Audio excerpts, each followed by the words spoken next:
Ok. Shavua Tov, Boker Tov, bonjour à tous, Baruch Hashem. On continue l'étude du Tanya, chapitre 5, après la courte pause de Shavuot et le Megillah de Ruth. On reprend le Tanya, on se reconnecte à l'Admour Zaken et la Chassidoute, le Tanya, la Torah écrite de la Chassidoute. Et donc aujourd'hui, on va commencer le chapitre 5. On va résumer très brièvement les quatre premiers chapitres pour savoir quelle est la direction, le fil conducteur de la situation de là où on est. Donc on a appris dans les deux premiers chapitres, tout d'abord, comme quoi nous avons deux âmes. Nous avons deux systèmes à l'intérieur de nous, et non pas un système. C'est un grand chidouche de la Nourazaken. Nous avons l'âme animale tout d'abord, qui a le premier mot, qui est la plus, on va dire, épanouie, pas épanouie, mais la plus, qui s'exprime le plus en nous, qui elle cherche ce qui l'intéresse, ce qui lui fait du bien, ce qui la fait le moins travailler, là où elle peut gagner quelque chose. Elle est égocentrique, en d'autres termes. Et on a de l'autre côté, mais toujours à l'intérieur de nous, cette âme divine, une partie de Dieu, une partie d'Hachem en nous, qui elle cherche la vérité, qui elle est objectif. Elle cherche pas spécialement ce qui est simple, ce qui est simple et sans travail. Non, elle est là pour faire ce qu'il faut faire, pour tout simplement accomplir la volonté d'Hachem, sans discussion. Et ces deux âmes donc se battent l'une avec l'autre. Des fois c'est l'âme animale qui a le dessus, des fois c'est l'âme divine qui a le dessus. Et dans le chapitre 3 et 4, on a étudié plus dans le détail de ces âmes, âme divine et âme animale, en disant comme quoi dans le chapitre 4, dans le chapitre 3 par contre, pardon, qu'il y a les 10 forces de l'âme, séparées en deux groupes. Donc, la partie intellectuelle, Chochma Bina Adat, la partie émotionnelle, Chesed Gvura Tiferet Netzar Od Yesod Malchut. Et dans le chapitre 4, nous avons étudié la semaine dernière à propos des habits de l'âme. Dans le chapitre 3, on a parlé des forces de l'âme. L'âme est composée de quoi? De quels composants? De quelle partie? De quelle capacité? Dans le chapitre 4, on a étudié pas par rapport aux forces de l'âme, mais comment l'âme s'exprime, comment l'âme se balade dans la rue, avec quels habits. Et on a dit qu'elle a trois habits. Elle a trois manières de communiquer, de s'exprimer, de dire ce qu'elle pense. Ça consiste en la pensée, la parole et l'action. C'est les trois manières qu'on peut s'exprimer. Et on arrivait à la conclusion qu'Hachem c'est très important pour Hachem de vivre avec ses habits, c'est-à-dire de faire ce qu'il faut faire, de dire ce qu'il faut dire. Ça suffit pas de dire oui, moi j'ai une bonne âme, j'ai un bon potentiel, j'ai un bon cœur, je sens bien, je comprends bien. Ça suffit pas. Il faut passer à l'action. Faut utiliser ces trois habits. Et dans le chapitre 5, on va étudier aujourd'hui la première partie. Nous allons parler de la mitzvah de l'étude de la Torah. Tout d'abord, en première partie, nous allons parler, l'Agnour Azaken explique en général l'importance, la définition, le phénomène de l'étude. Qu'est-ce que ça signifie étudier? Qu'est-ce qui se passe lorsque j'étudie? Pas que la Torah, parce que j'étudie quelque chose. Deuxième point qu'on va étudier aujourd'hui, quelle est la spécificité qu'il se passe lorsque j'étudie la Torah? Qu'est-ce qui se passe de spécial?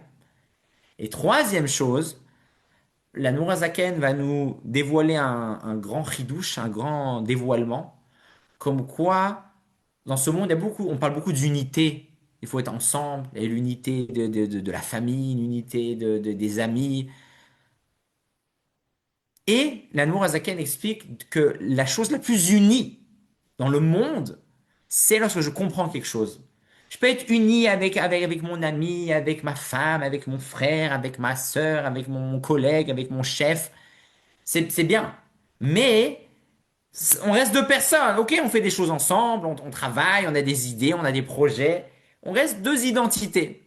Alors que lorsque je comprends quelque chose, lorsque j'étudie quelque chose, je suis un avec la chose avec laquelle j'étudie, avec la chose que j'étudie. Il n'y a pas plus un que ça. Il n'y a pas une plus grande unité, dit la Zaken, dans ce monde-là, que lorsque j'étudie quelque chose. Je deviens vraiment un avec la chose que j'étudie. Beaucoup plus que d'autres sortes d'unités qu'on peut trouver dans ce monde-là. Donc on va commencer la première partie. Tout d'abord, pourquoi, que signifie étudier? L'Admorazaken amène ce que le Zohar rapporte, que Rabbi Shimon Bar Yochai rapporte à propos de ce que Eliyahu Hanavi, Eliyahu le prophète, lui a enseigné, en lui disant comme quoi, à la base, c'est impossible d'attraper Hachem. C'est impossible de se connecter à Hachem. Hachem, il est infini, il est tellement grand. C'est pas possible. Cependant, il y a une exception, nous dit Rabbi Mourazakan. En général, c'est vrai, on ne peut pas. C'est écrit noir sur blanc. Rabbi Shimon Bar Yochai, on ne peut pas. Hachem, il est infini. Nous, on est limité. Nous, on est fini. Lui, il est infini. Comment on peut se connecter? On n'a pas sur la même longueur d'onde, comme on dit. Cependant, il y a une exception, nous dit Rabbi Mourazakan. Lorsque j'étudie la Torah, à ce moment-là, la notion, le concept, la halakha, ça peut être l'histoire du Chumash, ça peut être une Mishnah, ça peut être un passage de Talmud. Lorsque j'étudie, et je comprends ce que j'étudie, je deviens un avec cette chose-là. Et c'est quoi cette chose-là? C'est Hachem. La Torah, c'est pas juste un livre de conseils pour avoir une vie saine et heureuse. Il y a aussi, bien sûr, plein de conseils pour avoir une vie saine et heureuse. Mais à la base, par définition, la Torah, c'est la volonté d'Hachem. Tout simplement. Qu'on l'aime ou qu'on l'aime pas, qu'on qu'on la comprenne pas, c'est la volonté d'Hachem, c'est sa sagesse, c'est lui. Alors lorsque j'étudie sa Torah, à ce moment-là, je m'unis à sa sagesse, je m'unis à lui-même. Et c'est comme ça que l'Admour Azaken commence ce chapitre en nous disant que lorsque j'étudie la Torah, cette Torah devient une partie de moi. C'est la raison pour laquelle d'ailleurs, normalement, on sait que lorsque je dis quelque chose, surtout dans le domaine de l'étude de la Torah, c'est toujours bien d'amener les références. Voilà, j'ai étudié dans ce livre-là, on m'a dit, ce rabbin-là m'a dit, etc., etc. Comme ce que le Talmud nous demande. Le Talmud nous dit, Kol haomer davar beshem omro mevi geoula laolam. Lorsque je cite mes sources, j'amène de la délivrance dans le monde. De qui on apprend ça? De Esther. Esther, lorsqu'elle parlait à Achashverosh, elle disait pas, voilà, fais ça, fais ci, je pense ça. Elle disait, au nom de Mordechai. Mordechai m'a dit de te dire. Elle donnait ses sources. Et qu'est-ce qu'elle a fait finalement? Elle a amené la délivrance. Donc, basé sur cette histoire de Purim, le Talmud nous dit que chaque fois que je cite quelque chose, c'est bien de citer la source. Et si je le fais, je rajoute de la délivrance dans le monde. Sur ce passage de Talmud, le rabbi a une fois posé une question, mais on voit dans le Talmud, dans d'autres livres, pas toujours les tzadikim, les tanaïm, les amoraïm, les maîtres du Talmud, les maîtres de la Mishnah, citent leurs sources. Des fois, oui, mais des fois, non. Des fois, il dit tout simplement, voilà, il faut faire comme ça et comme ci.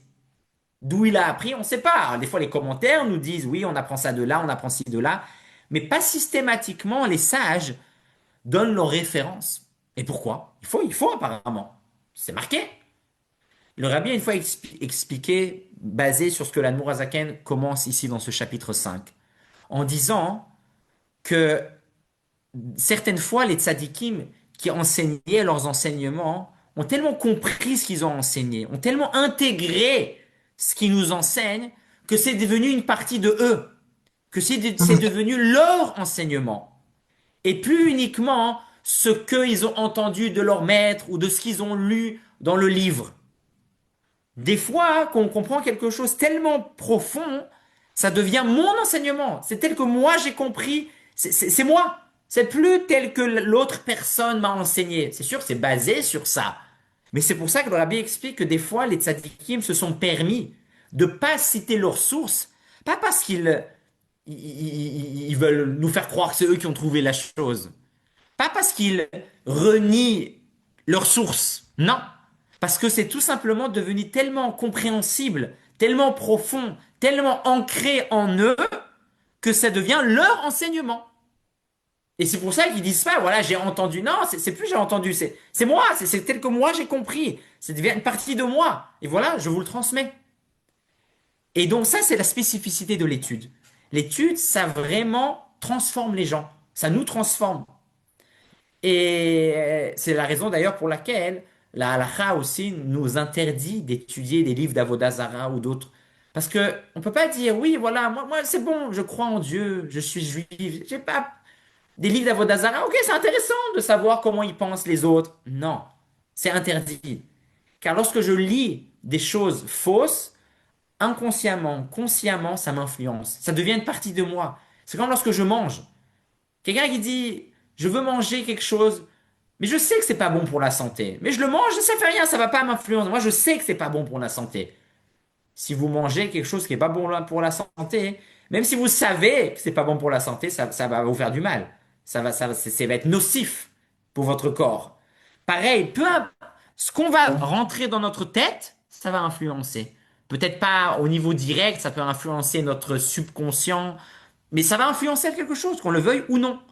Donc, on voit la grandeur de l'étude, et pas seulement de l'étude de la Torah, l'étude en général. Lorsque j'étudie quelque chose, ça devient une partie de moi. Il faut quand même préciser, comme nous enseigne les Pirkei Avot, pour arriver à ce niveau-là, il faut ce qu'on appelle étudier. Étudier signifie pas répéter des mots, il faut comprendre, il faut intégrer. On va parler à la fin du shiur par rapport au concept de digérer. La Torah compare l'étude à de la nourriture. De la manière que quand j'étudie quelque chose, pardon, de la manière que quand je mange quelque chose, il ne suffit pas de manger. Manger, c'est la première étape. Après, il faut digérer. Lorsque j'ai digéré, là, l'aliment répartit l'énergie là où il faut dans notre corps. Étudier, il faut bien étudier. Il faut bien comprendre. C'est sûr que la base de l'étude, c'est d'accepter avec émouna et sans compromis et sans discussion ce qui est marqué. Voilà, c'est marqué, c'est la vérité, c'est comme ça. Mais en deuxième étape, il faut étudier, il faut poser des questions, il faut comprendre, il faut intégrer. C'est ça l'étude de la Torah. C'est ça le Talmud. Le Talmud, on laisse pas quelque chose de pas clair. On Hmm. accepte. On n'est pas là, on remet pas en cause. Est-ce que c'est vrai ou c'est pas vrai? Si c'est marqué, c'est vrai. Maintenant, c'est à moi de le comprendre, jusqu'à que je le comprends vraiment. Et donc, c'est ça ce que d'ailleurs nous enseigne les Pirkei Avot. Il y a quatre sortes d'étudiants. Il y a ce qu'on appelle l'éponge, l'entonnoir, le filtre et le tamis. Il y a donc l'éponge. L'éponge, elle comprend, elle absorbe tout. Les détails, pas les, elle fait pas d'ordre. Voilà. Il y a ce qu'on appelle l'entonnoir. L'entonnoir, bah, ça rentre d'une oreille, ça sort de l'autre. Dommage. Il étudie. Il étudie. Mais il oublie. Il n'intègre pas. Il y a le filtre. Le filtre, on parle du cas surtout dans le vin, nous explique les commentaires de la Mishnah, que ce filtre, il garde les mauvaises parties. Alors lui, il fait le tri, mais il se rappelle que des blagues. Il se rappelle que de ce qu'il faut pas se rappeler. Dans un cours, par exemple, il va y avoir des blagues, il va y avoir des choses. Alors, mais il faut savoir c'est quoi l'essentiel. C'est bien les blagues, mais quelqu'un qui a retenu que les blagues, bah, il a manqué quelque chose. Donc ça, c'est le filtre. Et il y a le tamis. Le tamis aussi, il sait faire de l'ordre dans ce qu'il étudie, mais il sait aller à l'essentiel, savoir ce qui est essentiel, ce qui est moins essentiel, ce qui est détail, ce qui est pas détail. Et donc, faut apprendre à étudier. Il faut bien étudier d'une manière qualitative. Mais lorsque j'étudie comme il se doit, alors là, j'ai vraiment quelque chose qui s'est rajouté à mon identité, à moi-même. Et la dernière chose, qui est une condition, comme on dit, sine qua non, sinon qua non, sinon ça marche pas. Pour étudier, il faut être à faire de la place. Quelqu'un qui va étudier quelque chose et il sait déjà tout à la base, il peut pas étudier. Si je sais tout, bah pourquoi étudier? Quelque chose de nouveau. Il y a par rapport à ça une histoire d'un élève qui s'était plaint à son maître, Rabbi Shlomo Chaim Kesselman, un grand chassid. Il lui a dit, j'étudie, mais je me rappelle pas de ce que j'étudie. Ça m'énerve. Et le Rav lui a dit, je vais t'expliquer pourquoi. Il lui a dit, amène-moi un verre. Ok? Il amène un verre, il remplit le verre. le verre est rempli. Après que le verre est rempli, le Rav continue à verser de l'eau. Et là, évidemment, ça déborde. Le Rav lui, ben, c'est pareil. Toi, quand tu étudies, avant d'étudier, tu es déjà rempli. Tu crois que tu as déjà tout compris. Et après, tu veux étudier, mais non, t'es pas prêt à étudier quelque chose de nouveau. Tu fais semblant, tu crois. Non, mais je sais déjà, j'ai compris. Tu viens pas vide. Tant que tu es pas vide, tu peux rien remplir. Tu es déjà rempli. Et donc ça, c'est une autre condition aussi importante à l'étude de qualité. Vraiment, voilà, je fais du vide, je me vide. Et là, qu'est-ce que le texte, qu'est-ce que la Torah me raconte? Quelqu'un qui a cette attitude-là et qui étudie correctement, à ce moment-là, on peut dire vraiment qu'il s'attache, qu'il s'unit avec une union qui n'existe nulle part autre avec Akadosh Baruch Hu. On va lire ça dans le texte, chapitre 5. ולתוספת ביאור באר היטב לשון תפיסה, ce que chez Amar Eliyahu, lorsque Eliyahu Hanavi a dit à Rabbi Shimon Bar Yochai dans le Zohar, Let Marshavat Fissa Barclay, il n'a aucune pensée qui peut attraper Hachem. C'est d'ailleurs un texte qu'on lit chaque vendredi soir avant Shabbat.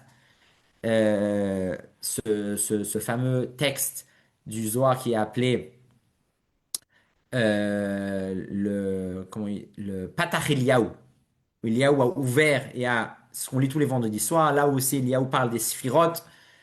Et dans ce texte-là, il est écrit clairement qu'on ne peut pas attraper Hachem. On ne peut pas s'attacher à lui. A dit l'Admorazaken, attention, il y a une exception. Inekol, sechel kshemaskel ou masik besichlo eze muskal area sechel tofes et muskal ou makifo besichlo. והמושכל נתפס ומוקף ומלובש בתוך השכל שהשיגו והשכילו. וגם השכל מלובש במושכל בשעה שמשיגו ותופסו בשכלו. Donc, lorsque j'étudie, lorsque je comprends quelque chose, il y a deux choses qui se passent. Premièrement, mon intellect attrape l'idée. Deuxièmement, l'idée est attrapée et entourée, et oui, entourée de mon intellect, de mon cerveau, de ma tête. Donc il y a vraiment une union, une symbiose totale entre l'idée et moi-même. Derech Machal, par exemple, dit l'Admorazaken, כשאדם מבין ומשיג איזו הלכה במשנה או בגמרא לאשורה על בוריה, lorsque quelqu'un étudie une certaine loi, une certaine Mishnah, un certain texte de Talmud, de Gemara, mais comme il le faut, Aresir, l'otofesuma qu'il faut à ce moment-là, mon intellect vraiment rempli et je suis dedans. C'est pas facile d'étudier comme il le faut. De nos jours, malheureusement, on lit, il faut vraiment s'approfondir et comprendre, avoir des questions, et ça, c'est de la vraie étude. Vigam sirklo milubash babotash. À ce moment-là, je suis totalement dedans. Alors à ce moment-là, je suis totalement attaché à Kadosh Baruch Hu. Lorsqu'il s'agit de l'étude, s'il s'agit de lire Wikipédia, alors je suis attaché à Wikipédia. Ça dépend qu'est-ce que j'étudie. Ça dépend qu'est-ce que j'ai devant mes yeux.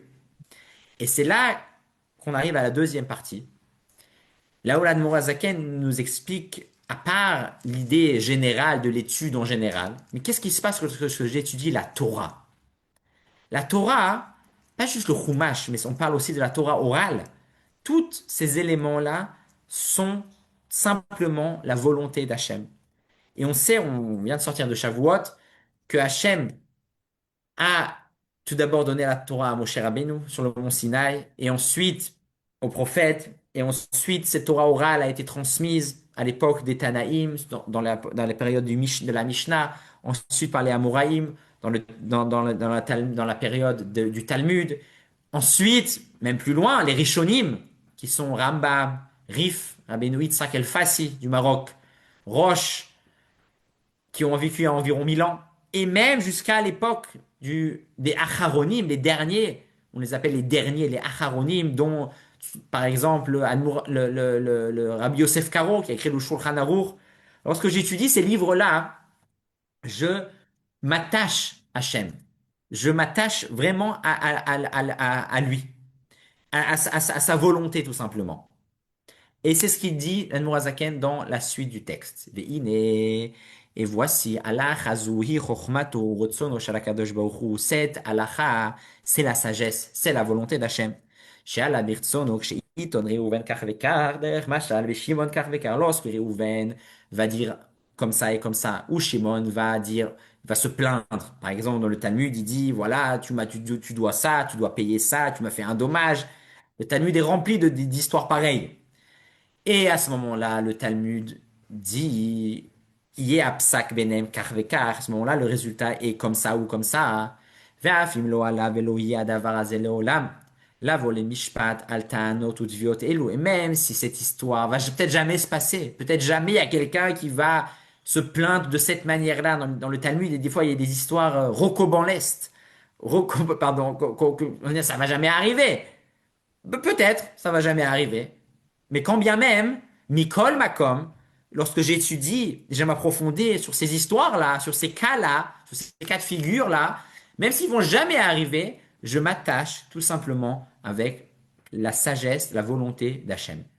Mikol Makom, מאחר שכך עלה ברצונו וחוכמתו של הקדוש ברוך הוא, שאם ייתון זה כך, וזה כך יהיה הפסקה. לא, si lui va réclamer comme ça, lui va réclamer comme si, à ce moment-là, la loi est comme ça. הרי כשאדם יודע ומשיג בשכלו פסק זה, כהלכה הוכחה במשנה ובגמרא ופוסקים, הרי זה משיג ותופס ומקיף בשכלו ורצונו וחוכמתו של הקדוש ברוך הוא. À ce moment-là, je suis imbibé de ce qu'on appelle la volonté et la sagesse divine. Car en effet, dit l'Admorazeken, let marshabat fisabe velo birson vechormat. En effet, personne peut attraper Hachem, mais par contre, lorsque je passe par l'étude, alors là oui, là, oui, je m'attache à Hachem. Qui im et labshuta balachot aruchot lefaneinu, lorsque je passe par l'étude des halachot du Talmud, mais évidemment aussi quand on parle de la chassidoute, rien qui étudie la chassidoute, il s'attache à Hachem. Vegam sichlo melubash bahem. Et l'Anmourazaken termine cette première partie du chapitre qu'on étudie aujourd'hui en nous disant une règle très très puissante, un grand révolution si on peut dire, quelque chose qui a l'air simple mais c'est intéressant de le savoir. Veu ichud nifla she'en ichud kamou. Il s'agit d'un union merveilleux qu'il n'y a aucune union qui est comparable à cette union-là. Vélo konim sa klal megashmiut, matériellement parlant, ça n'existe pas. On comprend, on parle du cerveau, on est des gens matériels, on est des êtres humains, on n'est pas des anges, on n'est pas des esprits. Qu'on comprend quelque chose, c'est une union que dans le monde matériel, il n'y a pas plus union que ça. Liod la achadim ou yuchadim mamash mikol tzadupin. De tous les côtés, on devient un. Ça devient vraiment une partie de moi, ce que j'étudie. Et c'est la raison d'ailleurs pour laquelle Lévi, le quatrième fils de Léa, a été appelé Lévi. Lévi signifie aussi accompagné, car lorsque Léa a eu le quatrième fils, elle a dit normalement on est quatre femmes pour Yaakov. Donc d'après la logique, chacun est censé, il y aura 12 tribus qui vont sortir. Chacun est censé avoir trois fils. 3 fois 4, 12. Dès qu'elle a eu un quatrième fils, elle a dit, waouh, là, je sors du lot. Là, à ce moment-là, Yaakov va être plus présent chez moi parce que j'ai plus d'enfants que les autres. Et en effet, elle avait plus d'enfants que les autres. Donc là, elle a nommé le quatrième fils Lévi en disant, maintenant, Yaakov va m'accompagner. Et donc, Lévi représente aussi le niveau de l'étude, les Lévi'im, qui étaient spécialement attachés à l'étude de la Torah plus que les autres tribus. Quand quelqu'un, ça signifie le mot Lévi, j'accompagne Hachem, je suis attaché à Hachem. Comme Léa qui a dit, maintenant Yaakov va s'attacher à moi plus qu'avec les autres. Donc lorsqu'on étudie, on a un attachement avec Hachem d'une certaine manière, bien plus lorsque je fais une certaine mitzvah. Je mets les téphilines, c'est bien, c'est très important. Mais il y a les téphilines et il y a moi. Après, je les enlève, les téphilines. Lorsque je fais la souka, je suis dans la souka, c'est très bien. Mais il y a moi et il y a la souka, après je sors de la souka. Lorsque j'étudie la Torah, c'est dans ma tête. Ça rentre, ça rentre et ça sort pas. Euh, il y a d'ailleurs l'histoire je me rappelle plus exactement des détails, mais c'est une histoire très importante de plusieurs personnes qui étaient parties pour des mois de travail, qui avaient pris le bateau. Et un était parti faire du business, l'autre était parti acheter ça, vendre ça, et un était parti étudier la Torah. Et après plusieurs mois, il rentre. Chacun raconte ce qu'il a fait. Voilà, moi je reviens avec plein de bijoux, l'autre il revient avec plein de pierres précieuses, l'autre il revient avec plein d'argent. Et l'autre, il revient, il a beaucoup étudié, mais il a rien dans les mains. Et il sent un peu mal à l'aise. Chacun montre ce qu'il a, et moi j'ai ci, et moi j'ai ça, et moi j'ai ça. Et l'autre, il a étudié beaucoup. Il a rien à montrer, tout est dans sa tête. Il est un peu mal à l'aise, et il se moque un peu de lui, les gens. Il dit, ah ok, t'as étudié, ah, super. Et tout d'un coup, un orage arrive. Et le bateau commence à bouger. Et il faut commencer à, comme on dit, lâcher du lest. Il faut commencer à jeter des choses du bateau, sinon on va couler. Donc tout le monde commence à jeter ce qu'ils ont. Un, il jette ses pierres, l'autre il jette son argent. Et quand ils arrivent finalement, Baruch Hashem, à destination, ben, ils ont tous tout perdu. Mais celui qui a étudié, ben, il n'a pas perdu, il n'a pas jeté son cerveau. C'était dans sa tête. Donc l'étude, c'est vrai qu'on ne voit pas, mais c'est quelque chose qui est avec nous, on ne peut pas le perdre. C'est pas, on peut pas, s'il y a un orage, il faut jeter jeter à la mer ce qu'on a étudié, ben ça reste dans notre tête. Donc ça, c'est un grand avantage. On peut gagner des choses et avoir ça, mais aujourd'hui je l'ai, demain je l'ai plus. C'est pas lié à moi à 100%. Ce qu'on a dans notre tête, on part avec. On voyage, c'est avec moi. C'est hyper pratique. C'est hyper intelligent. C'est le cas de le dire. Non, c'est là où je vais, j'ai avec moi tout ce que j'ai étudié. Waouh, c'est puissant quand même. Alors que les autres, je me dis, attends, quelqu'un qui est Hausmeister, eh ben, il a pas sa mallette, il peut pas travailler, le pauvre. Il lui faut il lui faut sa machine. Il peut pas. Quelqu'un qui investit dans l'étude, je ne vais pas dire qu'il n'y a que l'étude dans la vie, hein, mais c'est quelque chose de spécial qu'il y a l'étude, que l'étude, ça devient une partie de nous. Et à ce moment-là, là où on est, là, ça part avec nous. Et donc c'est comme ça que la Nourazaken termine cette première partie en disant que l'étude, ça devient nous-mêmes. On s'attache nous-mêmes avec Hachem. Donc voilà ce qu'on a étudié aujourd'hui pour résumer les trois parties. Premièrement, la grandeur de l'étude en général, l'étude de la Torah spécifiquement, et l'union spécifique qui se passe, l'union grandiose, unique, qui n'existe pas dans aucune autre union. Et juste pour terminer, la Nourazakan, dans la deuxième partie, parlera aussi, on étudiera ça plus dans le détail, mais juste pour avoir une petite idée de la suite, la Nourazaken dit que c'est pas pour rien que l'étude est aussi comparée à de la nourriture, à du pain. L'étude est appelée lechem. D'ailleurs, il y a deux sortes de pain. Il y a le pain minaharetz, lechem minaharetz, le pain qui pousse de la terre, du blé. Et il y a la manne, le pain qui vient du ciel. Pareil, dans l'étude, il y a aussi deux sortes d'études. Il y a la Torah concrète, la Torah révélée, ce qu'on appelle le Chumash, la Halacha, le Talmud. Ça, c'est le pain. Il y a aussi la manne, c'est la Torah cachée, la manne qui vient du ciel, la Chassidoute, la Kabbalah, la Torah profonde. Mais on parle finalement de nourriture. Et nourriture, c'est facile à dire, mais on sait que lorsqu'on mange, il ne suffit pas de manger. Il faut après digérer. Je mange. Si quelqu'un qui mange et qui ne digère pas bien, il y a un problème. Ça ne suffit pas juste de manger ce qu'il faut. Il faut savoir comment digérer. Si je digère bien, alors l'énergie qu'il y a dans la nourriture va être bien être répartie, bien être utilisée, etc. Et c'est intéressant de voir, étant donné que l'étude de la Torah est comparée à de la nourriture, pareil, dans l'étude aussi, il y a ce qu'on appelle la digestion de ce que j'ai étudié. Et on va voir trois points comparables à la digestion physique qu'on trouve dans la digestion spirituelle, dans la digestion de l'étude. Premièrement, lorsque la digestion, ça prend du temps. On ne digère pas en 5 minutes. Pareil, lorsque j'étudie quelque chose, je ne peux pas dire, ah, j'ai étudié, mais je sens pas tout d'un coup, je sais pas, j'ai étudié, maintenant voilà, je veux sentir, je veux comprendre, je veux être quelqu'un d'autre. On m'a dit que quand j'étudie, ça me change. Ça prend du temps. Ça prend du temps avant de digérer et d'intégrer ce qu'on a étudié. Premier élément. Deuxième élément, quelque chose d'intéressant, pour une bonne digestion, et surtout chez les gens qui ont faim. Si je suis rassasié, j'ai déjà mangé, et je remange encore, la digestion de ce que j'ai mangé après va être plus compliquée. Parce que j'ai pas faim. Quelqu'un qui a faim, il digère bien. Pareil. Quelqu'un qui il étudie, mais il n'est pas motivé dans ce qu'il étudie. Ça l'intéresse pas vraiment. Il étudie. Il dit, ouais, j'ai étudié, mais je vois pas que ça me change. Je vois pas qu'il y ait quelque chose qui se passe. Bah, peut-être que tu as pas faim. Peut-être tu es déjà rassasié. Peut-être tu n'es pas motivé d'étudier ce que tu étudies. Donc, la digestion va être beaucoup plus compliquée, beaucoup plus lente. Quelqu'un qui est déjà rassasié et qui mange, la digestion va être très compliquée et prendre beaucoup de temps. Donc, il faut avoir cette motivation. C'est un autre grand sujet, comment avoir la motivation. Mais voilà, déjà savoir, si je suis pas motivé dans ce que j'étudie, ça va pas me changer, ça va pas voilà, me toucher. Et dernier élément, un élément, une condition importante pour une bonne digestion, après un bon repas, c'est la chaleur.